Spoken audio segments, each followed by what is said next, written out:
উপন্যাস আমি পদ্মজা, পর্ব 24। মাথার উপর সূর্য নিয়ে কলসি কাকে পূর্ণা আজিদের বাড়িতে ঢুকে। পাতলা ছিপছিপে গরম, অথচ কাকে পিতলের প্রকাণ্ড কলসি। খালি কলসির ভারে একটু বাঁকা হয়ে পড়েছে সে। পানি ভর্তি কলসি নিয়ে কি করে বাড়ি ফিরবে কে জানে। সকাল থেকে তাদের টিউবওয়েলের সমস্যা, পানি আসছে না। সকালে বাসন্তী আজিদের বাড়ি থেকে পানি নিয়েছেন, এখন আবার আসতে চেয়েছিলেন, পূর্ণা আসতে দিল না। সে নিজে দায়িত্ব নিয়ে এসেছে। বাসন্তী অনেকবার বলেছে, এইটুকু শরীর নিয়ে পারবি না। পূর্ণা অহংকার করে বলেছে, আমি পারি না এমন কিছু নেই, তুমি ঘরে যাও তো। আজিদের বাড়ির সামনে পুকুর আছে, সেখানে নতুন ঘাট বাঁধানো হয়েছে। ঘাটে গোসল করছে আজিদের বউ আসমানি। মাসিক 6 আগেই বিয়ে হলো। আসমানির সাথে পূর্ণার অনেকবার কথা হয়েছে। পূর্ণা আসমানিকে দেখেনি। আসমানি পূর্ণাকে দেখে ডাকলো, কি গো পূর্ণা, ফেরাও চাইলা না? ভাবিটা চোখে পড়ে নাই? পূর্ণা ঘাড় ঘুরিয়ে তাকালো, অপরাধী কণ্ঠে বলল, খেয়াল করিনি ভাবি। পানি নিতেইছো? আমাদের টিউবওয়েলে শুনছিলাম খালাম্মার কাছে। একটু বইসো, আমি ডুব দিয়ে আইতেছি। আচ্ছা ভাবি। পূর্ণা মুখে আচ্ছা বলেও সে মনে মনে পরিকল্পনা করে পানি নিয়ে অন্য পথ দিয়ে বাড়িতে চলে যাবে। আসমানি একবার কথা ঝুড়ি নিয়ে বসলে কথা ফুরোই না। পূর্ণা আড্ডাবাজি খুব পছন্দ করে, কিন্তু এখন তার তাড়া আছে, তাড়াতাড়ি ফেরা চাই। দুপুর হয়ে গেছে, পদ্মজাকে এখনো দেখতে যেতে পারেনি সে। গতকাল বিকেলে যে দেখে এলো, তারপর আর খোঁজ মেলেনি। চিন্তায় সারা রাত ঘুম হয়নি পূর্ণার। আজিদের বাড়ির অঙ্গন শূন্য, ঘরের বাইরে কেউ নেই। পূর্ণা সোজা কলপাড়ে চলে আসে, দ্রুত কল চেপে কলসি পানি ভর্তি করে। তারপর কলসি কাকে তুলতে গিয়ে হয় সমস্যা, কিছুতেই তুলতে পারছে না। আসমানি গামছা দিয়ে চুল মুছতে মুছতে এগিয়ে আসে। ফর্সা সুন্দর একটা মুখ, নতুন বউ ছাপটা যেন এখনো মুখে লেগে আছে। আসমানি কাছে এসে হেসে বলল, এত বড় কলসি নিবা কেমনে? খালাম্মারে পাঠাইতা। তুমি একটু সাহায্য করো। কি কও? আমি লইয়া যাবো কলসি? আমি কি তা বলছি ভাবি? কাকে তুলতে সাহায্য করো। আসমানি ঠোঁটে হাসি নিয়ে বলো, ও বাড়ির বউ তো, শরম লজ্জার ডারে বাইর হই না, নয়তো বাড়ি অব্দি দিয়ে আইতাম। বাড়ি থেকে বের হইতে লজ্জা? ভাসুরের সাথে শুতে লজ্জা নাই? পূর্ণা কটাক্ষ করে বলল, ঠোঁটে তিরস্কার করা হাসি। আসমানির চোখে মুখের রং পাল্টে যায়। ফর্সা মুখ লাল হয়ে ওঠে, চোখ ছাপিয়ে জল নামে। ক্ষণ মুহূর্ত পূর্ণার দিকে চেয়ে থাকে আসমানি। তারপর এদিক ওদিক দেখে পূর্ণার আঘাত চেপে ধরে চাপা স্বরে বলল, কি করে জানছো? পূর্ণা এক ঝটকায় আসমানির হাত সরিয়ে দিল, বলল, তোমার সাথে দেখা করার জন্য এসে জানালা দিয়ে নোংরামি দেখেছি। আজিদ ভাই মাটির মানুষ, কত ভালো উনি, ওনাকে কেন ঠকাচ্ছ ভাবি? আসমানি স্তব্ধ হয়ে দাঁড়িয়ে থাকে। তার হাত দুটি অস্বাভাবিকভাবে কাঁপছে, চোখ থেকে জলের ধারা নেমেছে। পূর্ণার দেখে মায়া হয়। সে কণ্ঠ নরম করে বলল, কাউকে বলিনি আমি। 12-13 দিন যখন চেপে রাখতে পারছি, সারা জীবন পারবো। ভালো হয়ে যাও ভাবি, আজিদ ভাইয়াকে ঠকিও না, পাপ করো না। আসমানি অশ্রুরুদ্ধকর কণ্ঠে বলল, আমার আর খারাপ ভাইবো না। পূর্ণা কিছু বলল না। খারাপ কাজ করার পরেও কি খারাপ না ভেবে থাকা যায়? সে আসমানিকে অগ্রাহ্য করে কলসি তোলার চেষ্টা করলো। আসমানি দ্রুত পায়ে কলপাত ছাড়ে। পূর্ণা কলসি কাকে তুলতে সক্ষম হয়, কিন্তু ভার খুব বেশি, এখনই কোমর মচকে যাবে বোধ হয়। পূর্ণা কলপাত ছাড়তেই সামনে এসে দাঁড়ায় আসমানি। চারিদিকে চোখ বলিয়ে এক নিঃশ্বাসে বলল, কাউরে কইও না পূর্ণা, আমারে তোমার ভাই আর ঘরে রাখবে না। আমি চাই নাই এমন করতে। শফিক ভাই তো আমাগর থানার পুলিশ মানুষ। আমার ছোট বোনটা 1 মাস ধরে হারাই গেছে, অনেক খুঁজি পাই নাই। পুলিশ দিয়ে খোঁজানোর ক্ষমতা আমার বাপের নাই। সাবিক ভাইরে কইছিলাম, তখন উনি কইছে ওনার সাথে। আসমানি ফোপাতে থাকে, চোখের জলে সমুদ্র বয়ে যাবে এক্ষুনি। পূর্ণা অবাক হয়, একটা মানুষ কতটা নিকৃষ্ট হলে এভাবে ছোট ভাইয়ের বউয়ের বিপদে সাহায্য করার নামে এমন কুৎসিত শর্ত রাখতে পারে। পূর্ণার রাগ হয় খুব। আসমানিকে আশ্বাস দিয়ে বলল পূর্ণা, ভাবি কেঁদো না। যে মানুষ এমন শর্ত দিতে পারে সে কখনোই কাউকে সাহায্য করতে পারে না। উনি তোমার বোনকে খুঁজবেন না, কিন্তু আশা দিয়ে ভোগ ঠিকই করবে, আর সুযোগও দিও না। দোয়া করো শুধু তোমার বোন যেন ফিরে আসে। আসমানি শাড়ির আঁচল দিয়ে 2 চোখ মুছল। জানো পূর্ণা, আমি আমার বোনের ছাড়া একটা দিনও থাকতে পারতাম না। তোমার সাথে তো 1 মাসে আরও 2 বার দেখা হয়েছে, কখনো তো বলে না তোমার বোনকে পাওয়া যাচ্ছে না। আম্মা কইছে ছেড়ি মানুষ হারাইয়া গেলেও কাউরে কইতে নাই, মানুষ ভাববো ছেড়া নিয়ে পালাইছে। আচ্ছা ভাবি, আমি আসি আজ, কাল এসে সব শুনবো, অনেক কথা বলবো। আসমানি ঘাড় কাত করে সম্মতি জানালো। পূর্ণা ধীর পায়ে আজিদের বাড়ির উঠান ছাড়ে। পথে উঠতেই দেখা হয় আজিদের মার সাথে, নাম মলেহা বানু। সাথে আবার পাশের বাড়ির বৃদ্ধা জয়তুনি বেগম রয়েছেন। বৃদ্ধার মাঝা বয়সের ভারে ঈষৎ ভেঙ্গে শরীর সামনে ঝুঁকে পড়েছে। পূর্ণাকে দেখে মালেহা বলল, কিরে সেরি, পানি নিতে আইছিলি? জি খালা। কলসির ভারে দেহি সাবেল্লাহান বাইকা গেছিস, বললেন জয়তুনি বেগম। পূর্ণা সত্যি খুব কষ্ট হচ্ছে। সে কলসি নামালো, প্রাণ ভরে নিঃশ্বাস নিল। মালেহা বললেন, বিয়ের সাথে কি করবি না? তোর বোন তো আইসে বিয়ে দিবে মনে হয়। তোর লাগে হাওলাদার বাড়ির কোন স্যারার নাকি ঢলা ঢলি চলে, বললেন জয়তুনি বেগম। কথা বলার ভঙ্গিটা দৃষ্টিকটু ছিল। পূর্ণার গা জ্বলে ওঠে, রেগে যায়, বলে, আপনাকে কে বলেছে? এইসব কিছু বাতাসে ছড়ে, এমন আর করছি না পূর্ণা। গায়ের রংটা ময়লা, বয়সও বেশি, আবার তো আরেক কিস্সাও আছে। কয়েক বছর আগে বেইজ্জতি হয়েছিল গ্রামবাসীর সাথে, এখন আবার এমন কিস্সা কইরা বেড়ালে কেউ বিয়া করবো না। এখন দেখ তোর বোন কোনো ল্যাংড়া লুলা দেখা বিয়া দিতে পারেনি, বললেন মালেহা। পূর্ণার মাথার আগে মুখ চলে বেশি, সে কিছু করার কথা শোনাতে উদ্যত হয়। তার পূর্বেই একটা প্রিয় পুরুষ কণ্ঠ ধেয়ে আসে, পূর্ণারে কে বিয়ে করবে না করবে সেটা তো আপনারে দেখতে কয় নাই কেউ। পূর্ণা না তাকি জেনে যায় কণ্ঠটির মালিককে। বুকের বাঁ পাঁজর ছাদ করে উঠল।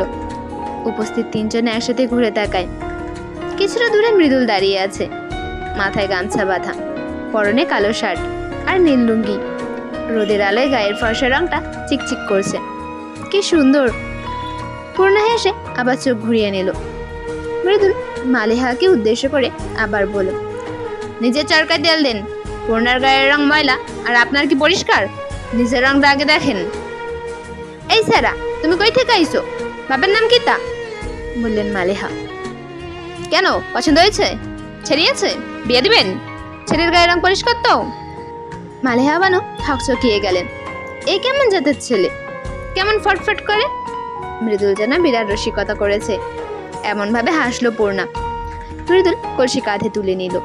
পূর্ণাকে আদেশ স্বরে বলো, হাসি থামায়া হাঁটো।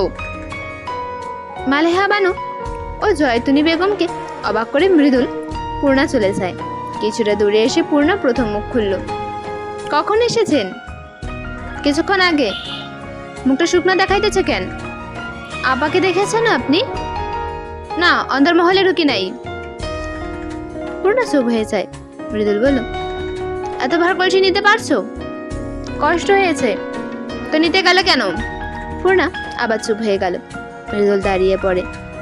আর 1 মিনিট হাঁটলেই মোড়ল বাড়ি। সে পূর্ণার মুখের দিকে চোখ রেখে বলল, খুশি হও নাই? কি জন্য? পূর্ণা অবাক হয়ে জানতে চাইল। এই যে আইয়া পড়ছি। পূর্ণা চোখ নামিয়ে ফেলে, মুচকি হাসে, চোখে মুখে লাজ ফুটে ওঠে। মৃদুলও হাসলো। সে যা বোঝার বুঝে যায়। আশেপাশে অনেক গাছপালা, বড় একটা গাছের ছায়ায় তারা দাঁড়িয়ে আছে। গ্রামের কেউ দেখে ফেলবে এই ভয় দুজনের মধ্যে কারণ নেই। পূর্ণার পরনের কাপড়খানি ভেজা, কলসি থেকে পানি পড়েছে বোধ হয়। কিছু অংশ পেটও, একপাশের কোমরের সাথে কাপড় লেপটে আছে। মাথায় ঘোমটা নেই। গাছের পাতার ফাঁক ফোকর দিয়ে এক ঝলক রোদ পূর্ণার মুখ ঘেঁষে কাঁধ ছুঁয়ে মাটিতে পড়ে। সব কিছু মৃদুলের খেয়ালে চলে আসে। সে চমৎকার করে পূর্ণাকে বলল, ঘোমটা দিয়ে পথে হাঁটবা, বুঝছো ডাকরেনি? পূর্ণা ঠোঁটে হাসি রেখেই বাঁধের মতো হ্যাঁ সূচক মাথা নাড়ালো, তারপর চট করে ঘোমটা টেনে নিল। মৃদুলের ডাকরিনী শব্দটা তার মন কাঁপিয়ে তুলেছে। খুশিতে উঠতে ইচ্ছে হচ্ছে। ডাকরিনী বলেছে মানে তার চোখ দুটি ডাগর ডাগর। যা মৃদুলের ভালো লেগেছে, তার প্রশংসা করেছে। দুপুরে খাওয়া দাওয়া সম্পন্ন করে পূর্ণা তৈরি হয় হাওলাদার বাড়ি যাওয়ার জন্য। সাথে তৈরি হয় বাসন্তী, প্রেমা ও প্রান্ত। তখন মগা আসে, পূর্ণার হাতে চিঠি দিয়ে বলে, তোমার বইনে দিছে। চিঠি হাতে নিয়ে পূর্ণা মনে মনে ভয় পেল। আবার চিঠি কেন পাঠাবে? অজানা আশঙ্কায় পূর্ণার বুক ধুকপুক ধুকপুক করছে। মগা চলে যায়। পূর্ণা চিঠি খোলে। আদরের বোন, তুই আমাকে সবচেয়ে বেশি ভালোবাসিস আমি জানি। আমার সব কথাও মানিস, মাঝে মাঝে ফাঁকিবাজিও করিস। তবে এখন আমি তোকে যা করতে বলবো একদম অমান্য করবি না, এটা আমার অনুরোধ। যতদিন না আমি আসছি বা চিঠি লিখছি, একদম এ বাড়িতে আসবি না। কেউ যদি বলে আমি পাঠিয়েছি তোকে আনতে, তাও আসবি না। চোখ কান খোলা রাখবি, প্রেমাকে দেখে রাখবি। আমি ভালো আছি, পায়ে একটু আরাম পেয়েছি, একদম চিন্তা করবি না। আমি খুব দ্রুত আসব। কেন নিষেধ করেছে আসতে তা নিয়ে মাথা ঘামাস না। আমি একদিন তোকে সব বলবো। এখন আমার কথাটা রাখ। এমুখো হোস না, আমি ভালো আছি। আবার ভাবিস না আমি কোনো বিপদে আছি। শুনবি কিন্তু আমার কথা। আমার কথা অমান্য করলে আমার সঙ্গ আর পাবি না, মনে রাখবি। খাওয়া দাওয়া করবি ঠিক মতো, নামাজ পড়বি, ঘরের কাজকর্মে হাত লাগাবি। ইতি তোর আপা। লেখাগুলো এলোমেলো, অগোছালো। মনে হচ্ছে তাড়াহুড়ো করে লিখেছে, অথবা অনেক কষ্টে এক একটা অক্ষর লিখেছে। কপালে ছড়িয়ে থাকা এক গোছে চুল কানে গুছে পূর্ণার আবার চিঠিটা পড়ল। পড়ার পর এতটুকু নিশ্চিত হয়েছে তার বোন ভালো নেই, বড় বিপদে আছে। ঘুম ভাঙতেই পদচা হকচকিয়ে যায়। চোখের সামনে সব কালো, কালো রং ব্যতীত কিছু নেই। ঘোর অন্ধকার, কিছু দেখা যাচ্ছে না। পদচা চোখ কষলে আবার তাকায়। না, কিছু পরিবর্তন হয়নি, সব কিছু কালো। বিকেলে এসে বৈঠকখানায় সোফায় শুয়ে শুয়ে বই পড়ছিল, তারপর নিজের অজান্তে ঘুমিয়ে পড়ে। আর ঘুম ভাঙতেই দেখছে সব অন্ধকার। পদ্মচা অন্ধকারে হাতড়ে বেড়ায় দেওয়ালের সুইচ। তখন সিঁড়ি ভেঙে নেমে আসে একটা আলো। আলোয় ভেসে ওঠে আমিরের মুখ। পদ্মচা দেয়াল থেকে হাত সরিয়ে সেদিকে তাকিয়ে থাকে। আমির পদ্মচা চেয়ে 2 হাত দূরে এসে দাঁড়ালো। তার দৃষ্টি আবেগপ্রবণ। পদ্মচার হৃৎস্পন্দন থমকে যায়। কাচুমাচু হয়ে প্রশ্ন করল, আপনি সব বাতি নিভিয়েছেন? আমির জবাব না দিয়ে হাতে থাকা সুন্দর কাচের হারিকেনটি পাশে রাখলো। তারপরই পদ্মচা কিছু বুঝে ওঠার আগে পদ্মচাকে কোলে তুলে নিল। পদ্মচা আমতা আমতা করে শুধু বলতে পারল, এ কি কি? আমি তাদের নিজস্ব ঘরে নিয়ে আসে পদ্মচাকে। পদ্মচা ঘর দেখে অবাক হয়। ঘরের চারিদিকে অদ্ভুত সুন্দর কাছের ছোট হারিকেন, আর মাঝে এক ঝুড়ি পদ্ম ফুল। সময়টা শরৎকাল। দিনের বেলা শরতের সাদা মেঘ নীল আকাশে পাল তোলে। ছবির মতো ছকছকে সুন্দর করে তোলা আকাশ। কমে এসেছে যখন, তখন বৃষ্টির জ্বালাতন। সময় বিলছিল ছাপিয়ে শাপলার পদ্ম ফোটার। এত পদ্ম ফুল দেখে মনে হচ্ছে বড় এক বিলের সব পদ্ম ফুল তুলে নিয়ে এসেছে আমির। পদ্মচা প্রশ্ন করার পূর্বে আমির পেছন থেকে 2 হাতে পদ্মচার কোমর জড়িয়ে ধরে বলল, মনে আছে প্রথম রাতে বলেছিলাম একদিন পদ্ম ফুল দিয়ে আমার পদ্মাবতীকে সাজাবো? সময়টা নিয়ে এসেছি, দেখো তাকিয়ে। পদ্মচা ঝুড়ি ভর্তি পদ্ম ফুলগুলোর দিকে তাকায়। তার চোখ দুটি চলে ছলছল করে ওঠে। ঘাড় ঘুরিয়ে আমিরের দিকে সে আবেগ মাখা কণ্ঠে বলল, সে কথাটাও মনে রেখেছেন? উত্তরে আমির হেসেছিল। প্রথম রাতে যে কোনো অংশে কম সুন্দর ছিল না সেই রাত। পদ্মচা সেজেছিল পদ্ম ফুল দিয়ে, স্বামী যত্ন করে সাজিয়েছিল। সময়টাকে আরো সুন্দর করে তুলতে প্রকৃতি দিয়েছিল মৃদু শীতল বাতাস। জানালা দিয়ে প্রবেশ করা বাতাসের দাপটে পদ্মচার ঘুম ছুটে যায়। সে ধরফরিয়ে উঠে বসে, হাত বাড়িয়ে আমিরকে খোঁজে। নেই, বিছানা খালি।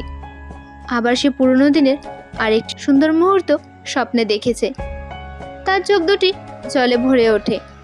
আজ 5 দিন আমির নেই, তার কাছে তার স্বামী নেই, কোন এক অজানা জায়গায় বন্দী হয়ে আছে। পদচায় এক হাতের উল্টো পাশ দিয়ে চোখের জল মুছল। বালিশের ওপর থাকা আমিরের শার্টটা হাতে নিয়ে চুমু খেলো। তার চোখ দুটি আবার ভিজে ওঠে। সেদিন রিদওয়ান, খলিল, মজিদ দ্বারা আহত হওয়ার পর তাকে ওখান থেকে কে এনেছে সে জানে না। চোখ খুলে ফরিনাকে দেখেছিল।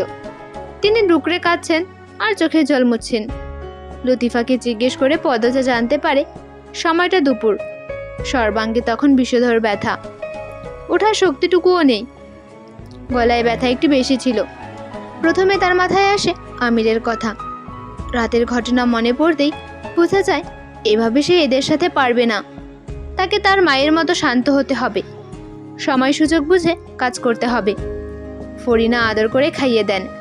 তিনি পদ্মচার ওপর করা নিয়ম অত্যাচার আটকাতে পারেনি বলে বারবার ক্ষমাও চেয়েছেন। তিনি নাকি চেষ্টা করেছিলেন, কিরকম চেষ্টা করেছেন সেটা বলেননি। পদ্মচা জিজ্ঞাসাও করেনি। এরপর পদ্মচা কাপা হাতে পূর্ণাকে চিঠি লিখে ফরিনার হাতে দেয়। তিনি যেন মগাকে দিয়ে দেন। তারপরে দিনগুলো চুপচাপ কাটিয়ে দেয় পদ্মচা। আমিরের চোখে ভেতরে ভেতরে ঝড় বলেও সামনে এসে নিশ্চুপ থেকেছে। সুস্থ হওয়াটা আসল, নয়তো কাজের কাজ কিছুই হবে না। উল্টে নর্দমার কীটগুলোর হাতে মরতে হবে। আমিরের জন্য দোয়ায় 2 হাত তুলে অঝরে কেঁদেছে, যেন আমির ভালো থাকে আর তার কাছে ফিরে আসে। খুব মনে পড়ে মানুষটাকে। হাত পা ছড়িয়ে কাঁদতে ইচ্ছে করে পদ্মচার। পদ্মচা আমিরের শার্ট বুকে জড়িয়ে ধরে ফুপিয়ে উঠল। ফরিনা এসে দাঁড়ান দরজার সামনে। কেউ একজন দরজার সামনে দাঁড়িয়ে আছে খেয়াল হতেই পদ্মচা হাতের উল্টো পাশ দিয়ে চোখের জল মুছে তাকালো। ফরিনা ঘরে প্রবেশ করেন। গায়ে সাদা খয়েরি মিশ্রণের শাল। পদ্মচা আমিরের শার্ট বালিশের ওপর রেখে বলো, আছরের আজান পড়েছে আম্মা। মৃদুল অন্দরমহলে সদর দরজায় দাঁড়িয়ে চেঁচাচ্ছে। তাকে মদন কিছুতেই অন্দরমহলে ঢুকতে দিচ্ছে না। গত 4 দিন ধরে সে চেষ্টা করেছে অন্দরমহলে ঢোকার। গত 3 দিন পুরীওয়ালা একজন ঢুকতে দিত না, এখন দিচ্ছে না মদন। মাথায় ব্যান্ডেজ নিয়ে এসে মৃদুলের সাথে তর্ক করছে। মৃদুল বলেছে, দুলা ভাই ঢুকতে দেন কইতেছি, সমস্যাটা কি তা ঢুকলে সেটাই তো বুঝতেছি না। দেখো মৃদুল মিয়া, এটা আমার কথা না, মজিদ চাচার কথা। উনি কইছে বাড়ির ভেতরে নতুন কাউরে ঢুকতে না দিতে। আমি তো আত্মীয় নাকি, আমার সাথে এমন করা হইতেছে কেন? আগে তো ঠিকই ঢুকতে দিতেন, এখন দেয় না কেন? সেইটা তো আমি জানি না। সরেন কইতেছি, নইলে ওই যে গাছের মোড়াটা ওইটা দিয়া আবার মাথাটা ফাটাই দিব। একবার মারছে আপাই, এখন আমি মারাম। সেইটাই করো, তবু আমি চাচার কথা অমান্য করতে পারতাম না। আমার কিন্তু কইলাম রাগ উঠতেছে, মাটির তারে গাইডা লমু। মিয়া ভাই তুমি আমার যা ইচ্ছা কইরা লাও, আমি। মৃদুলের মাথা বরাবরই চড়া। হুট করে খুন করার মতো রাগ চেপে যায় মাথায়। সে মদনের গলা চেপে ধরে। মদন কাঁদতে থাকলো। আলো কান্না শুরু করে। আলোর কান্না শুনে খলিল বেরিয়ে আসেন ঘর থেকে। সদর দরজার সামনে এমন দৃশ্য দেখে তিনি দৌড়ে আসেন। মৃদুলকে ধাক্কা দিয়ে দূরে সরিয়ে দেন। হুঙ্কার ছাড়েন, তোমার এত সাহস কেমনে হয়েছে? আমার জামাইয়ের গলা চেপে ধরো। মৃদুলের নাক লাল হয়ে গেছে রাগে। সে নিজেকে নিয়ন্ত্রণ করার চেষ্টা করে। রাগী মেজাজ নিয়ে 2 হাত দিয়ে চুল ঠিক করতে করতে বলো, আপনার জামাই আমার ভেতরে ঢুকতে দেয় না। তুমি মেহমান মানুষ, আলো ঘরে থাকবা, এইখানে কি দরকার? এই নিয়ম কবে করেছেন আপনারা? আগের বার যখন ছিলাম তখন তো ঠিকই ঢুকতে দিচ্ছেন। এখন আর ঢুকন যাইব না, এটা অন্দরমহল, বাড়ির বউ ছেলেদের জায়গা। সত্যি করে কন তো, বাড়ির ভেতর কি চলে? খলিলের মেজাজ বিগড়ে যাচ্ছে। ইচ্ছে হচ্ছে অসভ্য ছেলেটার কানের নিচে কয়েকটা দিয়ে দিতে। তিনি কটাক্ষ করে মৃদুলকে বলেন, নিজের বাড়ির রেখা এইখানে পয়রা রইছো কেন? মানুষের অন্ন নষ্ট করতেছো, নিজের বাড়ি যাও। অপমানে মৃদুল বাঘহীন হয়ে পড়ে। সে ক্ষণকাল কথা বলতে পারে না। তার আপন ফুপা এমন কথা বলল। ক্ষণ মুহূর্ত পর সে চলে উঠে বলল, আপনার বাড়ির ওপর থু মারি। আমি ব্যাঠা মিয়া বংশের সেরা, শত বিঘার মালিক আমি একাই, আপনার অনেক টাকা পড়ে নেই। আমার বাড়িতে কামলা আছে 10-12 জন। আমি কাইলি চলে যাই বাড়িতে। মৃদুলের আর এক মুহূর্ত এখানে দাঁড়াতে ইচ্ছে করছে না। সে ঘুরে দাঁড়ায়। কাছেই একটা বিরাট পাতিল ছিল, কোনো কাজে হয়তো বের করা হয়েছে। সে পাতিল জোরে লাথি মেরে হনহন করে চলে যায়। পূর্ণা তার বোনের খবর নিয়ে দিতে বলেছে বলেই সে বারবার অন্দরমহলে ঢোকার চেষ্টা করেছে। নয়তো মৃদুলকে কেউ একবার কোনো ব্যাপারে না করলে সে দ্বিতীয়বারের মতো সেখানে ফিরেও তাকায় না। পদ্মচার কথার জবাব দিলেন না ফরিনা। তিনি পদ্মচার পাশে গিয়ে বসলেন। পেছনে রিনু আসে, হাতে খাবারের প্লেট। 3 বেলা ফরিনাই খাইয়ে দিচ্ছেন, যত্ন নিচ্ছেন পদ্মচার। মায়ের চেয়ে কোনো অংশে কম করছে না।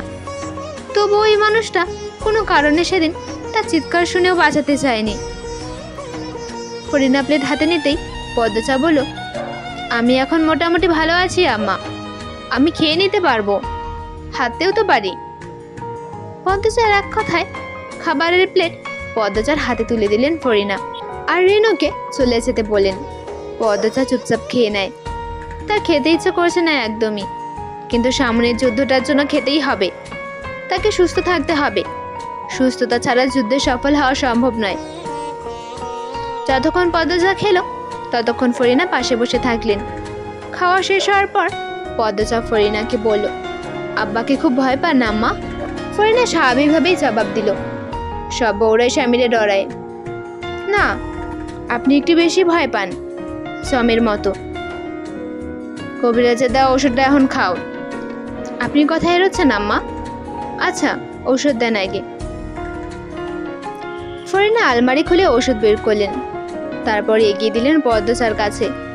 পদ্মচা ওষুধ খেয়ে বলল, কবিরাজ আনার অনুমতি ওরা দিয়েছিলেন ভেবে আমি অবাক হয়েছি। আম্মা, ওরা কেন চায় আমি সুস্থ থাকি? ফরিনা কিছু বললেন না। পদ্মচা ফরিনার মুখের দিকে চেয়ে থাকে। মানুষটার আয়ু কি শেষের পথে? কেমন যেন মৃত মৃত ছাপ মুখে। চোখ বুঝলে মনে হবে অনেক দিনের রূপোস করে মারা গিয়েছেন। পদ্মচার মায়া হয় মানুষটার জন্য। কোন দুঃখে তিনি ধুকে ধুকে মরছেন? পদ্মচা বিছানা থেকে নেমে এসে ফরিনার সামনে দাঁড়ালো। বলল, আম্মা, আপনি আমাকে নিজের মেয়ে ভেবে একটা আবদার রাখবেন? তুমি তো আমার ছেলে, তাহলে আবদার রাখবেন? রাখাম। ফরিনার শুষ্ক চোখ, অথচ গলা ভেজা মনে হলো। পদ্মচা বলল, তাহলে আপনার সব গোপন কথা আমাকে বলুন, যা ভেবে ভেবে আপনি কষ্ট পান। ফরিনা 2 হাতে পদ্মচার 2 হাত মুঠোয় নিয়ে চুমু খান। এক ফোঁটা চোখের জল পড়ে পদ্মচার হাতে, মমতাময় স্পর্শ। পদ্মচার শরীরের লোম খাড়া হয়ে যায়। ফরিনা বললেন, তার আগে কও, আমি সব কাউনের পর তোমারে যা করতে কইয়াম তাই করবা তুমি? পদ্মচা অপলক নয়নে ফরিনা চোখের দিকে তাকিয়ে থাকে। কি করতে বলবেন তিনি? যদি সে সেটা করতে না পারে, সম্ভব না হয়? পদ্মচা বলল, আপনি যা বলবেন আমাকে, তার সাথে যদি যা করতে বলাটা মানানসই হয়, যুক্তিগত হয়, আমি তাই করব আম্মা। ফরিনা চোখে জল মোছেন, তারপর বলল, আমি বাবুর বাবরে দেখা আইতেছি, তুমি শুইয়া থাকো। কথা শেষ করেই ফরিনা দ্রুত পায়ে বেরিয়ে যান। পদ্মচার মাঝে উত্তেজনা কাজ করছে। সে জানে না সে কি শুনতে চলেছে, তবে সেটা কোনো সাধারণ ঘটনা বা কথা হবে না এটা নিশ্চিত। সে ঘরে পায়চারি করতে করতে জানালার ধারে আসে।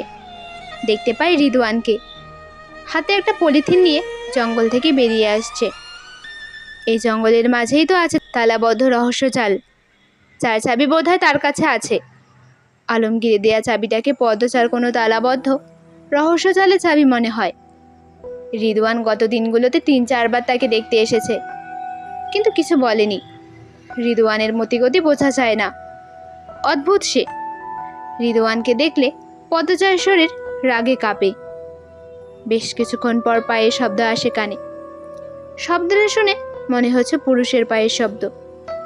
পদ্মচা দ্রুত এসে বিছানার এক কোণে বসে, যে কোণে ছুরি রাখা আছে।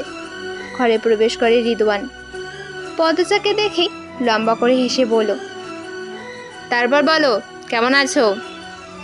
পদ্মচার থেকে জবাব না পেয়ে রিদওয়ান আবার প্রশ্ন করল, সুস্থ আছো তো? পদ্মচা সাড়া দিল না। রিদওয়ান চেয়ার টেনে বসলো।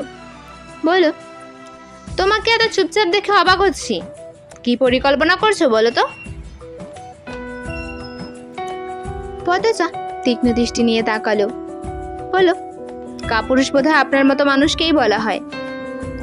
রিদওয়ানের ঠোঁটের হাসি মিলিয়ে যায়, চোয়াল শক্ত হয়ে আসে। তারপর হুট করেই হেসে দিল। বলল, কাপুরুষের কি করেছি? স্বামীর অবর্তমানে তার স্ত্রীর গায়ে হাত তুলেছেন, আবার সেই স্ত্রী অসুস্থ ছিল। এমন তো কাপুরুষেরই করে। এত কথা না বলে চুপচাপ যা বলি শোনো। আমির আমাদের ব্যাপারে অনেক নাক গলিয়েছে, অনেক সমস্যা করেছে। তবুও আমরা আমিরকে এক শর্তে ফিরিয়ে দেব, যদি তুমি সেই শর্ত মানো। কি শর্ত? তুমি আমিরকে নিয়ে ঢাকা চলে যাবে, কখনো অলন্তপুরে ফিরবে না। যদি না মানি? অবুঝের মতো প্রশ্ন করতে বলিনি, শর্ত দিয়েছি। মানা না মানা তোমার ব্যাপার। আপনারা আমাকে ভয় পাচ্ছেন কেন? রিদওয়ান হাসল। পদ্মচা বলল, সেদিন মেরে আত্মারা করেছেন, এবার একদম মেরে দিবেন? তাহলেই আপনাদের সমস্যা শেষ। বেহুদা আমাদের মুক্তি দিয়ে ভেজাল কেন বাড়াচ্ছেন? ঢাকা ফিরে গিয়ে পুলিশ নিয়েও তো আসতে পারি। রিদওয়ান বিরক্তিতে সসূচক উচ্চারণ করল। বলল, তোমাকে মারা যাবে না। আমাকে দিয়ে আপনাদের কি কাজ হবে যে মারা যাবে না? এত প্রশ্ন কেন করছো? মনে আসছে তাই। রিদওয়ান রাগে উত্তেজিত হয়ে পড়ছে। তুমি শর্তে রাজি নাকি না? আগে বলুন, কার কাজে আমি লাগবো? কার খাতিরে আমাকে মারা যাবে না? তুমি শর্তে রাজি নাকি সেটা বলো। এই যে আমার পাঞ্জাবিতে তাজা লাল দাগটা দেখছো, এটা কিন্তু রক্তের, আর রক্তটা আমিরের। পদ্মচার চোখ দুটি চলে ওঠে। এমনিতেই এই হিংস্র মানুষের হাসি কথা তার গা জ্বলিয়ে দিচ্ছে, তার উপর তার স্বামীর রক্ত দেখাচ্ছে রিদওয়ান। পদ্মচা উঁচু গলায় প্রশ্ন করলো, ওনাকে জঙ্গলেই রেখেছেন তাই না? শর্তের আছে তুমি? না। তোমাকে তো আমি। রিদওয়ান রাগে তেড়ে আসে। পদ্মচা পাশের টেবিল থেকে ওষুধের কাছের বোতলটা নিয়ে রিদওয়ানের মাথায় আঘাত করে। রিদওয়ান আকস্মিক আক্রমণে বিছানায় পড়ে যায়। পদ্মচা দ্রুততার সাথে ছুরি হাতে নেয়। রিদওয়ান বিছানায় পড়ার 2 সেকেন্ডের মধ্যে তার পিঠে ছুরি দিয়ে হ্যাচকা টান মারে। রিদওয়ান আর্তনাদ করে উঠল। পাঞ্জাবি ছেড়ে ছুরির আঘাত শরীরের মাংস অবধি চলে গিয়েছে। সুযোগ পদ্মচার হাতের মুঠোয়, সে এই সুযোগ হারাবে না। এতদিন সে এদের মানুষ ভেবে এসেছে, অথচ এরা মানুষরূপী শয়তান।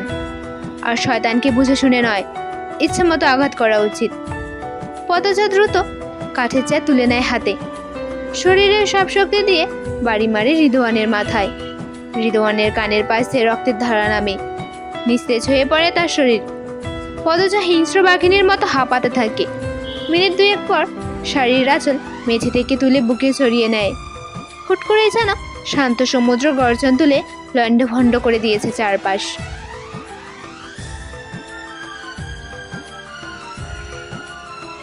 ফরিনা পদ্মচার ঘরে প্রবেশ করে ঘাবড়ে গেলেন। বিছানায় রক্তাক্ত দীর্ঘদেহী একজন পুরুষ সঙ্গহারা হয়ে পড়ে আছে। নাকি মরে গেছে? ফরিনা শিউরে ওঠেন। পদ্মচা ফরিনাকে এক নজর দেখে জগ থেকে গ্লাসে জল নিয়ে ঢকঢক করে পান করলো। ফরিনার মনে হচ্ছে বিছানায় পড়ে থাকা রক্তাক্ত পুরুষ মানুষটি রিদওয়ান। যখন শতভাগ নিশ্চিত হলেন এটা রিদওয়ান, মনে তীব্র একটা ভয় চেকে বসে। তিনি নিঃশ্বাস আটকে পদ্মচার কাছে ছুটে আসেন। চাপা স্বরে প্রশ্ন করল, রিদু কি মইরা গেছে? পদ্মচা তৎক্ষণিক জবাব দিতে পারল না।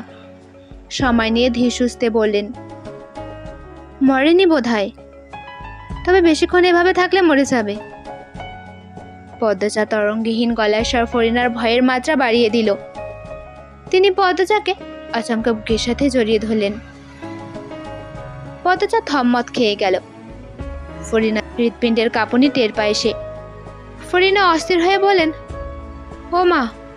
পদ্মচা। পদ্মচা ফরিনার বুক থেকে মাথা তুলে বলল, কি হয়েছে আম্মা? ফরিনা চোখের দৃষ্টি অস্থির। তিনি ঢোক গিলে বলেন, তুমি পালাইয়া যাও, আর আইবা না, রুম্পার মতো চইলা যাও। আম্মা, ওরা আমাকে মারবে না, রিদওয়ান ভাইয়া বলেছে। মিছা কথা কইছে। আম্মা, আপনি এমন করছেন কেন? ফরিনা দ্রুত সঙ্গহীন রিদওয়ানকে চাদর দিয়ে ঢেকে দিলেন। তারপর বলেন, তুমি পালাইয়া যাও, তোমার আব্বা ওই শকুনের বাচ্চা আমার নিষ্পাপ কলেজার টুকরো বাবুরে মাইরে ফেলছে কিন্তু। জুতার ঝাপঝাপ আওয়াজ শুনে ফরিনা থমকে যান। এরকম আওয়াজ মসজিদে জুতোর হয়, মনে হয় জুতোয় পানি নিয়ে হাঁটছে। তিনি আতঙ্কে চোখ দুটি বড় বড় করে তাকালেন। মসজিদ তো ঘরে ছিল না, কখন চলে এলো? আর যতক্ষণ মসজিদ ঘরে থাকে ততক্ষণ ফরিনাকেও ঘরে থাকতে হয়। তিনি পুরোপুরি নিশ্চিত মসজিদ এখন পদ্মচার ঘরে আসবে আর রিদওয়ানকে দেখে ফেলবে। তিনি পদ্মচার আলমারি খুলে তালা চাবি বের করলেন। একটা ঝড় থামতেই যেন আর একটা ঝড় শুরু হয়েছে। পদ্মচা ফরিনাকে উদ্বিগ্ন হয়ে জিজ্ঞেস করলো, আম্মা, কিন্তু কি? বাবু মানে ওনাকে মেরে ফেলেছে মানে? আপনি কিভাবে জানেন আম্মা? ফরিনা নিজের এক হাতে পদ্মচার এক হাত শক্ত করে চেপে ধরেন। তারপর দৌড়ে বেরিয়ে যান ঘর থেকে। বারান্দায় পা রাখতেই মসজিদের সাথে দেখা হয়। ফরিনা মসজিদের উপস্থিতি অগ্রাহ্য করে পদ্মচাকে টেনে নিয়ে যান 3 তলায়। মসজিদ হতভম্ব হয়ে দেখলেন ঘটনাটা। পদ্মচা বারবার জিজ্ঞাসা করেছে ফরিনাকে, আম্মা, আপনি এটা কি বললেন? আমার বুক কাঁপছে, আম্মা কোথায় যাচ্ছেন? মসজিদ পদ্মচার ঘরে উকি দিলেন। তার তীক্ষ্ণ চোখের দৃষ্টি বিছানার উপর রিদওয়ানকে দেখতে না পেলেও রিদওয়ানের পা ছাড়া চোখে পড়ে যায়। তিনি হন্তদন্ত হয়ে ঘরে ঢুকলেন। চাদর সরিয়ে রিদওয়ানকে দেখে আঁতকে উঠলেন। এদিকে ফরিনা পদ্মচাকে ঠেলে একটা ঘরে ঢুকিয়ে দেন। ঘরের দরজাটি লোহার। পদ্মচা ধাক্কা খেয়ে ঘরের মধ্যেখানে পড়ে। সে মেঝে থেকে উঠতে উঠতে ফরিনা বাইরে থেকে দরজায় তালা লাগিয়ে দিলেন। পদ্মচা আচমকা ঘটনায় হতবুদ্ধি হয়ে পড়েছেন। তার মাথায় বারবার বাজছে, তোমার আব্বা ওই শকুনের বাচ্চা আমার নিষ্পাপ কলেজার টুকরা বাবুরে মাইরা ফেলছে। পদ্মচা 2 হাতে মুখ চেপে ধরে। মনে হচ্ছে তার দম বন্ধ হয়ে আসছে, এক্ষুনি মারা যাবে। বুকে রক্তক্ষরণ হচ্ছে। ফরিনা বলেছিলেন, সম্পত্তির জন্য হলেও আমিরকে ওরা জানে মারবে না। এজন্যই পদ্মচা ধৈর্য ধরে 5টি দিন কাটাতে পেরেছে। ভেবেছিল শরীরে একটু শক্তি জমিয়ে তারপর সে তার স্বামীকে খুঁজে বের করবে। কিন্তু একটু আগে ফরিনা যা বললেন তাতে পদ্মচার কলিজা ফেটে যাচ্ছে। রিদওয়ান শর্ত দিয়েছে, পদ্মচা ঢাকা চলে গেলে আমিরকে ছেড়ে দেবে। পদ্মচা তাই মানত। শুধু না করে আর একটু কথা বের করতে চেয়েছিল সে। তার আগে রিদওয়ান আক্রমণ করতে উদ্যত হয় আর পদ্মচাও আঘাত করে বসে। 5 দিনের সব ধৈর্য পরিকল্পনা উলটপালট হয়ে গেল ফরিনার এক কথায়। পদ্মচা দরজায় থাপড় দিয়ে ডাকলো, আম্মা, আম্মা কেন আটকালেন আমাকে? দরজা খুলুন। আম্মা, আপনার ছেলের কি হয়েছে? কি বলেন আম্মা? ফরিনা হাতের চাবিটা দূরে ছুঁড়ে ফেলেন। সিঁড়িতে শব্দ হচ্ছে দপদপে। তিনি নিজের হাতের দিকে তাকিয়ে দেখেন অস্বাভাবিকভাবে হাত কাঁপছে পা। মসজিদ খলিল একসাথে উঠে আসে। ফরিনার সামনে এসে দাঁড়ায়। ফরিনা ভয়ে জমে গেছেন। মসজিদের চেহারা ক্ষুব্ধ। তিনি রাগে কচকচ করতে প্রশ্ন করলেন, রিদওয়ানকে পদ্মচা আঘাত করেছে? ফরিনা কিছু বললেন না। মসজিদের গলার স্বর শুনে পদ্মচা চুপ হয়ে যায়। ফরিনা এলোমেলো দৃষ্টি নিয়ে কাঁপছে। খলিল বললেন, ভাবিরা জিগাও কেন? ওই সেরি স্যার আর কার এত সাহস আছে এই সেরি এই ঘরের ভেতরে? ফরিনা দরজার সাথে লেপ্টে দাঁড়িয়ে আছেন। খলিলের প্রশ্ন শুনে আরো শক্ত হয়ে দাঁড়ালেন। মসজিদ ফরিনাকে ধাক্কা দিয়ে সরিয়ে দেন। দরজায় তালা। তখনই পদ্মচা দরজায় থাপ্পড় দিয়ে ডাকলো, আম্মা, আম্মা দরজা খুলুন, কি হচ্ছে ওখানে? মসজিদের ক্ষুদ্র চেহারা আরো ভয়ঙ্কর হয়ে ওঠে। তিনি ফরিনার কাছে চাবি চাইলেন। চাবি দাও। কি বলছি কানে চায় না? চাবি দাও। ফরিনা আমতা আমতা করে বলল, নাই। মসজিদ ফরিনার মুখ চেপে ধরেন। তারপর চাপা স্বরে বলেন, চাবি দাও। ফরিনা তাও বলেন, চাবি নেই। মসজিদ আরো একবার বলেন, চাবি দাও বলছি। শাড়ির কোন ভাঁজে লুকিয়ে রেখেছো? চাবি নাই, চাবি নাই আমার কাছে। গলা উঁচিয়ে বললেন ফরিনা। খলিল দরজায় জোরে কয়েকটা লাথি দিলেন, তালা ভাঙার চেষ্টা করলেন। দুপদাপ শব্দ, সেই সাথে পদ্মচাকে উদ্দেশ্য করে নোংরা গালি। খলিলের মুখের ভাষায় শুনে পদ্মচার কান ঝাঁঝা করে ওঠে, ঘৃণার চোখ মুখ কুচকে যায়। ফরিনার উঁচু বাক্য শুনে মজিদ হাওলাদারের আগে কাঁপতে থাকেন। ফরিনার এত সাহস কবে হলো? তিনি ফরিনার শরীরের হাতরে চাবি খুঁজতে খুঁজতে বলেন, চাবি কোথায় রেখেছো? জলদি বলো, নয়তো এরপর যা হবে ভালো হবে না। ফরিনার শরীর কাঁপছে ভয়ে। তিনি জানেন এই মুহূর্তে তিনি খুন হয়ে যেতেও পারেন, তবুও চাবি দেবেন না, নয়তো ওরা পদ্মচাকে খুন করে ফেলবে। ওরা পারে না এমন কিছুই নেই। মজিদের নিকৃষ্ট অনেক কাছের সাক্ষী তিনি। এই মানুষটা তার জীবনের জাহান্নাম। মজিদ রাগে হুঁশ জ্ঞান হারিয়ে ফেলল। ফরিনা কিছুতেই কথা মানছে না বলে ছোট ভাইয়ের সামনে ফরিনার শাড়ি টেনে খুলে ফেললেন তিনি, আর বলেন, চাবি কোন চিপায় রাখছো বলো, নয়তো মেরে পুঁতে ফেলবো। ফরিনা টু শব্দও করলেন না। খলিলের সামনে যুবতীকালে তাকে বিবস্ত্র করে মজিদ মেরেছে। সম্মান ইজ্জত কবেই হারিয়ে গেছে, নতুন করে হারানোর কিছু নেই। বয়সও অনেক হয়েছে, তবে এদের শিকার পদ্মচাকে হতে দেবে না কিছুতেই। মজিদ কোনোভাবেই ফরিনার কাছ থেকে চাবি উদ্ধার করতে পারেনি। এদিকে রিদওয়ানের অবস্থাও খারাপের দিকে। খলিল দ্রুত নিচে গেলেন। মজিদ ফরিনাকে মেঝেতে ফেলে ইচ্ছে মতো লাথি থাপ্পড় দেন, সাথে বিশ্রী গালিগালাজ। চারপাশ ফরিনার কান্নায় ভারী হয়ে ওঠে। ফরিনার কান্নার স্বর পদ্মচার কানে আসতেই সে চিৎকার করে বলল, আব্বা, আম্মাকে মারবেন না। আব্বা, দোহাই লাগে, আম্মা লাশের মতো হয়ে গেছে। আব্বা, আম্মাকে মারবেন না। আব্বা, দোহাই, মারবেন না, আমাকে মারেন। আব্বা, আম্মা, আপনি দরজা খুলুন। আমাকে এভাবে কেন মারছেন আব্বা? আপনি তো অলন্দপুরের ফেস্টা ছিলেন আব্বা, আপনার এমন রূপ কেন? দরজা খুলুন আম্মা। আব্বা, আম্মা খুব কষ্ট পাচ্ছে, অনুরোধ করছি, আর মারবেন না। বাইরে ফরিনার কান্না, ঘরের ভেতর পদ্মচার কান্না, আর দরজায় এলো পাথারি থাপ্পড়ের আওয়াজ। সব মিলিয়ে চারপাশ যেন চূর্ণ বিচ্ছিন্ন হয়ে যাচ্ছে। খলিলের ডাক শুনে মজিদ চলে গেলেন, কিন্তু যাওয়ার পূর্বে ফরিনার পেটে বড় একটা লাথি বসিয়ে দিলেন। সঙ্গে সঙ্গে ফরিনার মুখ দিয়ে বমি বেরিয়ে আসে। মজিদ চলে যাওয়ার মিনিট দুয়েক পর লতিফা দৌড়ে আসে। সিঁড়ি দিয়ে ওঠার সময় সে দুইবার হোঁচট খেল। তারপর ফরিনার মাথা নিজের কোলে নিয়ে কেঁদে বলল, খালাম্মা, আপনি কেন খালুর বিরুদ্ধে গেলেন? ও খালাম্মা, কথা কন, খালাম্মা। লতিফার ব্যাকুল কণ্ঠস্বর শুনে পদ্মচা আরো চড়ে চড়ে থাপ্পড় দিল দরজায়। বলল, লুতুবাবু, আমার কি হয়েছে? লুতুবাবু, দরজা খোলো, ও লুতুবাবু। ফরিনা অস্পষ্ট স্বরে লতিফাকে বললেন, তোর খালু চইলা গেছে? হ্যাঁ, গেছে। বাইরে থেকে বাইর হয়েছে? ফরিনার কণ্ঠ নিভে আসছে। লতিফা ফরিনার মাথাটা সাবধানে মেঝেতে রেখে বারান্দা থেকে বাইরে উকি দিল। মজিদ, খলিল, মদনার বাড়ির দারোয়ান মিলে গরু গাড়ি দিয়ে রিদওয়ানকে নিয়ে যাচ্ছে। গেটের কাছাকাছি চলে গেছে। সে ফরিনাকে এসে বলো, বাইর হয়ে গেছে খালাম্মা। পদ্মচা দরজায় এলো পাথারি থাপ্পড় দিচ্ছে, বিকট শব্দ হচ্ছে। ফরিনা আঙ্গুলের ইশারায় ডান দিকটা দেখিয়ে বলো, ওইখানে খুঁজা দেখ, চাবি পাবি একটা, দরজাটা খুইলা দে। লতিফা ফরিনার কথা মতো চাবি খুঁজল, পেয়েও গেল। তারপর দরজা খুলতেই পদ্মচা হুড়মুড়িয়ে বের হয়। ফরিনাকে দেখে তার হাত পা ঠান্ডা হয়ে আসে। গায়ে শাড়ি নেই, পেটিকোট হাঁটু অবধি তোলা, মিষ্টি রঙের ব্লাউজে রক্তের দাগ, নাক দিয়ে রক্ত ঝরছে, দুই চোখ ফুলে গেছে, হাতে পায়ে জখম। বয়স্ক মানুষটাকেও ছাড়েনি। পদ্মচা হাঁটু গেড়ে বসে ফরিনাকে চড়িয়ে ধরে কাঁদল, আম্মা, আপনি কেন চাবিটা দিলেন না? এরা মানুষ? নিজের বউকে কেউ এভাবে মারে? লুতুবাবু, আম্মাকে ধরো। লতিফা ফুপিয়ে কাঁদছে।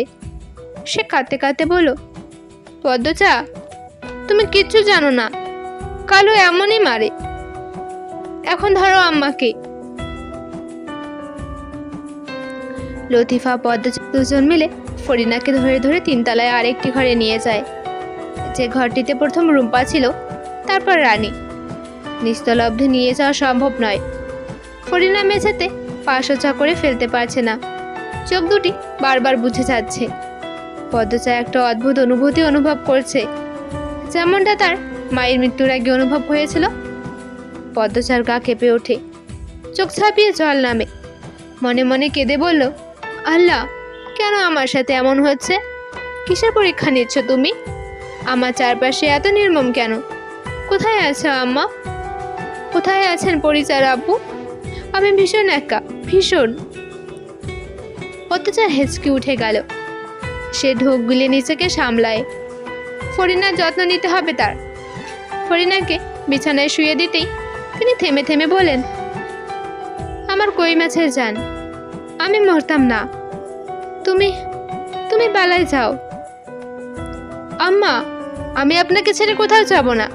লুতু বাবু, হালকা গরম পানি আর আমার ঘরের আলমারির ডান পাশের ড্রয়ার থেকে স্যাবলন আর তুলা নিয়ে আসো। পদ্মজার আদেশ পাওয়া মাত্র লতিফা বেরিয়ে গেল। ফরিনা করুণ চোখে পদ্মজার দিকে চেয়ে বলল, কান্দো ক্যারে? কাইন্দো না। পদ্মজার সুন্দর দুটি চোখে জলের পুকুর। বিরতিহীনভাবে পানি গড়িয়ে পড়ছে গলায় বুকে। সে ফরিনার এক হাতে কপাল থেকে হতাশ হয়ে ব্যর্থ কণ্ঠে বলল, আম্মা, আমি কি করব?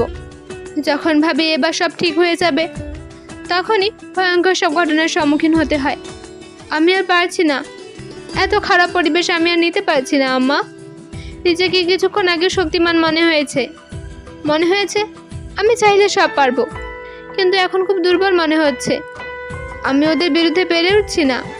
আপনি ভালো হয়ে উঠুন আম্মা, আপনার ছেলেকে সত্যি। পদ্মজা তাকিয়ে দেখলো ফরিনা চোখ বোঝা অবস্থায় আছে। পদ্মজার বুক ছাদ করে উঠল। সে ফরিনার নাকের কাছে হাত নিয়ে পরীক্ষা করলো, নিঃশ্বাস নিচ্ছে নাকি। নিঃশ্বাস নিচ্ছে। সেই সময় লতিফা স্যাবলান তুলা আর হালকা গরম পানি নিয়ে ঘরে প্রবেশ করলো। ফরিনা ঘুমোচ্ছেন, কথা বলার অবস্থা নেই। পদ্মজার পায়ে ঘা হয়েছে। 5 দিনে কি ছেঁড়া কাটা ভালো হয়?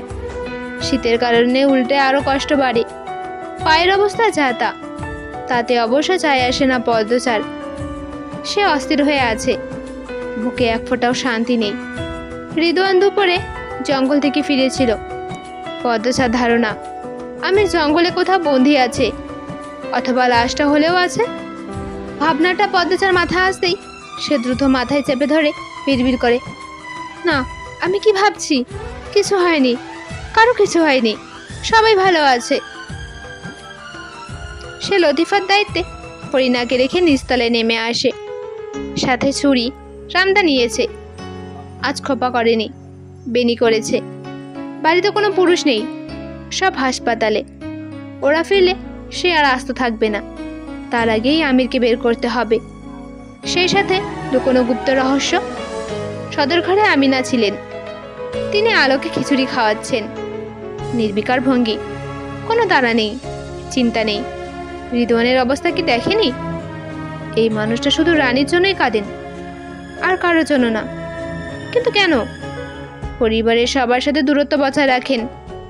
যদিও কথা বলেন, তা অহংকারী, কটু কথা। পদ্মজা বেরিয়ে পড়ে। সন্ধ্যা নামাজ পড়েই বেরিয়েছে। আজ এই জঙ্গলে মরবে, না তো আগামীকাল এই বাড়ির পুরুষগুলোর হাতে। সে মনে মনে ঋতু মেনে নিয়েছে।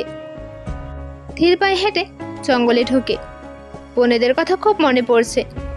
সে মারা গেলেও ওদের কি হবে? খুব কাঁদবে। কাঁদতে কাঁদতে জ্বর উঠে যাবে বোধহয়। পুরনো তো খুব কান্নার পর জ্বর হয়। রিমা নিজেকে সামলাতে পারবে। এসব ভাবতে ভাবতে একসময় পদ্মজা মানুষের উপস্থিতি টের পেল। ফিসফিসে কাছে কোথাও কেউ কথা বলছে। পদ্মজা এখনো ভালো করে জঙ্গলের ভেতর প্রবেশ করেনি। সে হিজল গাছের আড়ালে লুকিয়ে পড়ে। আস্তে আস্তে দুটি মানুষ চোখের পর্দায় ভেসে ওঠে।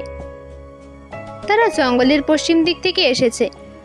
অস্পষ্ট তাদের মুখ। জঙ্গল থেকে বেরিয়ে অন্দরমহলের পেছনে গিয়ে দাঁড়ালো তারা। একটা মুখ চিনতে পারে পদ্মজা, মৃদুলের হাতে টর্চ।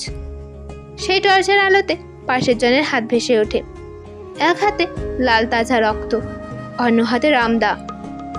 পদ্মজা শিউরে ওঠে, ঘামতে থাকলো। উত্তেজনায় তার হৃৎপিণ্ড ফেটে যাওয়ার উপক্রম। গলা শুকিয়ে কাঠ। মৃদুল কিছু একটা বলে, উত্তরে অগান্তক কিছু একটা বলে। ঝাপসা আলোয় মৃদুলের সাথে লোকটার দেহ আর চুল স্পষ্ট হয়। লম্বা শরীর, মাথায় ঝাঁকড়া চুল, চারপাশ থমকে যায়। পদচার শরীর পেয়ে যেন মুহূর্ত শীতল কিছু একটা ছুটে যায়। সে বিস্ময়ে ঘোর কাটাতে পারছে না। তো সেদিন রাতে জঙ্গলে কি হয়েছে জানতে চান? পদ্মচা কি ফিরতে পেরেছে, নাকি জঙ্গলেই কারো শিকার হয়েছে, নাকি অন্য কিছু হতে চলেছে? জানতে চাইলে সাবস্ক্রাইব করে পাশে থাকুন। নেক্সট বার তাড়াতাড়ি দেব। এবং ভিডিওটি সম্পূর্ণ দেখার জন্য ধন্যবাদ। ভুল ত্রুটি হলে ক্ষমা করবেন। আজকে আসি, টাটা।